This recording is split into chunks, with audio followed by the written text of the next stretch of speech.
10টি রাতের কসম করলেন। এই 10টি রাত কত দামি! আল্লাহ রাতের কসম করেন, কারণ দিনের থেকে রাত অনেক দামি। এই জন্য দামি। আপনি গভীরে খেয়াল করে দেখেন, রাতের বেলা নামাজ পাওয়া যায় 3 ওয়াক্ত। কয় ওয়াক্ত? কয় ওয়াক্ত? মাগরিবের নামাজ রাতের মধ্যে শরিক হয়ে যায়, ইশার নামাজ রাতের মধ্যে শরিক হয়ে যায়, এরপরে ফজরের নামাজটা রাতের অন্ধকারাচ্ছন্নর দিকে শরিক থাকে। শুধু তাই নয়, রাতের ইবাদত আল্লাহর কাছে কত দামি!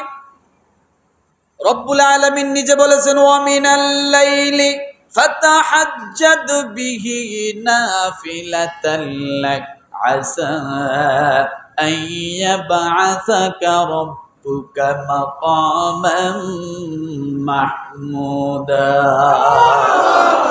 রব্বুল আলামিন ডাক দিয়ে বলে, বান্দারে, এই রাতের বেলা তাহাজ্জুদের নামাজ আছে। যে ব্যক্তি তাহাজ্জুদের নামাজে দাঁড়িয়ে গেল, আমি আল্লাহর সামনে আর কোনো পর্দা থাকে না। এই তাহাজ্জুদের নামাজ আল্লাহ তাআলা বলেন তার রাসূলকে, আপনি তাহাজ্জুদের নামাজ পড়ুন। এই জন্য পড়বেন, আসা আইয়াবা আসাকা রব্বুকা মাকামাম মাহমুদা। এই সিজদা কিয়ামতের ময়দানে স্টেজ সাজানো হবে। আপনি সেদিন সিজদায় পড়ে যাবেন, আপনার উম্মতের জন্য শাফায়াত করবেন। আমি আল্লাহ তাআলা আপনার সব দরখাস্ত আপনার উম্মতের জন্য আমি আল্লাহ কবুল করে নিব। এই জন্য বলা হয়েছে ওয়াল্লাইলি ওয়া লায়ালিন আশর, 10টি রাতের কসম। কারণ রাত অনেক দামি জিনিস, রাত অনেক দামি জিনিস। আপনি আপনার জীবনীতে দেখেন, সারাদিন ক্লান্ত, পরিশ্রম, কষ্ট, দৌড় ঝাঁপ সব আছে। আপনার শরীর ব্যথা, পেট ব্যথা, মাথা ব্যথা, জ্বর সব কিছু আছে। কিন্তু আপনি যখন রাতের বেলা ঘুমিয়ে গেলেন, ঘুমানোর সঙ্গে সঙ্গে আপনার পেট ব্যথা নাই, মাথা ব্যথা নাই, শরীর ব্যথা নাই, জ্বর নাই। অন্তত যতটুক সময় আপনি ঘুমান্ত থাকেন, এগুলো কিছুই আপনার কাছে নেই। আছে নাকি? ঘুমাচ্ছেন আর পেট ব্যথা করতে আছে? হ্যাঁ, ঘুমাচ্ছেন, মাথা ব্যথা করতে আছে। তাহলে রাতকে আল্লাহ লিবাস হিসেবে দিয়েছেন। ওয়াজআলনাল লাইলা লিবাসা ওয়াজআলনান নাহারা মাআশা। আল্লাহ বলেন, আমি ও দুনিয়ার মানুষ, আমি আল্লাহ তাআলা এই রাতকে তোমাদের জন্য লিবাস হিসেবে দিলাম। কারণ তোমরা সারাদিন পরিশ্রম করবে, কষ্ট করবে, আমি আল্লাহ তাআলা স্বস্তির জন্য তোমাদেরকে আমি আল্লাহ রাত্র দিয়েছি।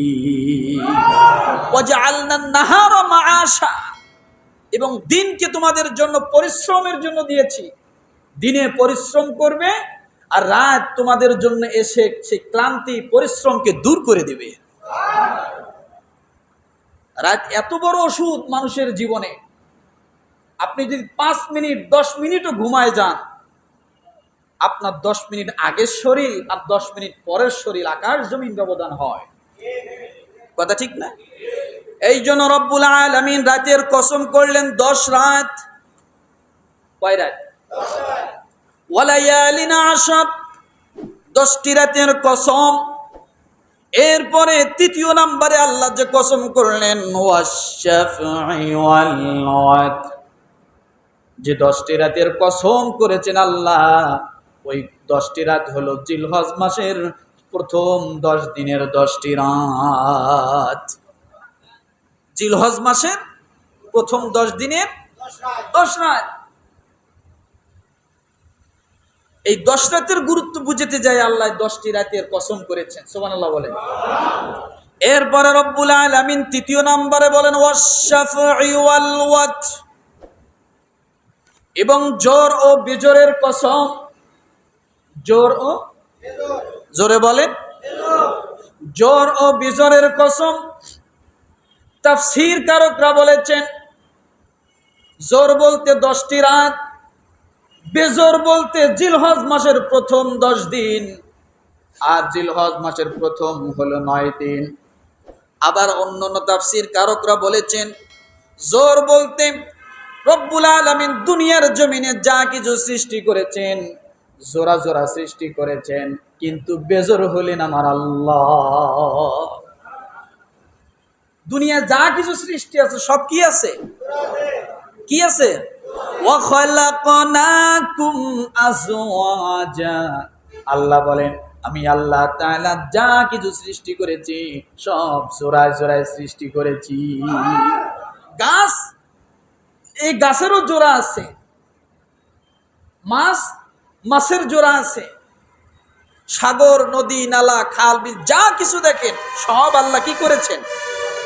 কথা বলে না, জবান খোলেন, জোড়া জোড়া সৃষ্টি করেছেন। নারী পুরুষ আল্লাহ দুই ভাবেই সৃষ্টি করেছেন। বেজোর কে? বেজোর কে? আল্লাহ। এই জন্য রব্বুল আলামিন বলেন ওয়াশ-শাফঈ ওয়াল ওয়াতর। তাহলে 9টি রাত আর হলো 10টি দিন, অথবা জোর এবং বেজোর যা কিছু সৃষ্টি করেছেন আল্লাহ সব কিছুকে রব্বুল আলামিন তার কসম করতেছেন। এরপরে রব্বুল আলামিন চতুর্থ নাম্বারে যে কথা বলেছেন ওয়াল্লাইলি ইযা ইয়াস, চতুর্থ নাম্বারের কসম।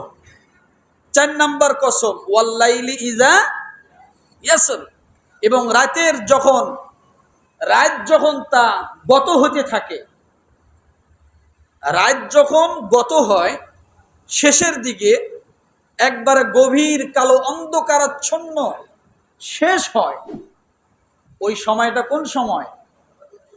কথা বলেন, ফজরের আগে এবং রাতের মনে করেন 3টা ভাগ, প্রথম 2 ভাগ শেষ হওয়ার পরে, অর্থাৎ যেমন রাত 3টা 4টা, কথা ঠিক না?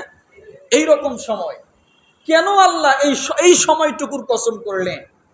কারণ ওই যে বললাম রাত পুরোটাই দামি, আবার আল্লাহ সে রাতকে ভাগ করলেন। শুরু একরকম দামি, মধ্যরাত একরকম দামি, শেষ রাত আরেক রকম দামি।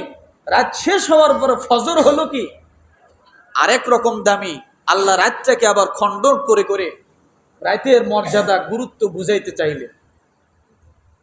আমার ভাইরা, এই জন্য বলা হয় যে শেষ রাত্রে ইবাদত আল্লাহর কাছে সবচেয়ে বেশি দামি, কারণ শেষ রাতটুকু আল্লাহর কাছে বেশি দামি।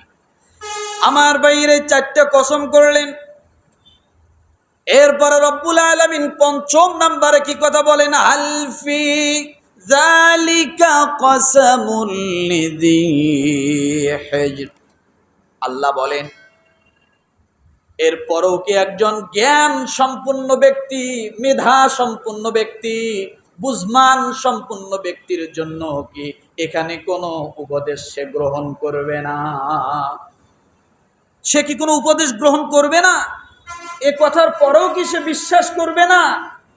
কি কথা বলছেন আল্লাহ! দেখেন, আমি আল্লাহ 4টা কসম করলাম, 4টি কসম করার পরেও আমার বান্দারা, এই মানুষগুলো কি এই সমস্ত জিনিসের জন্য কি যথেষ্ট নয়? আমার এই কসম কি তাদের জীবনের উপদেশের জন্য যথেষ্ট নয়?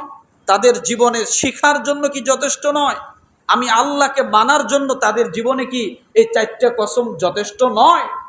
কে বলেছে কথা? এখন আপনারা বলেন যথেষ্ট কি না? বললেন না কে কে?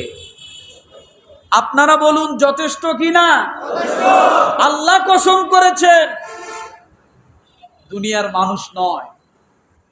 অবশ্যই এই কসমগুলো অনেক মূল্যবান, এবং যে বিষয়গুলোর উপরে তিনি কসম করেছেন সে বিষয়গুলো অনেক কি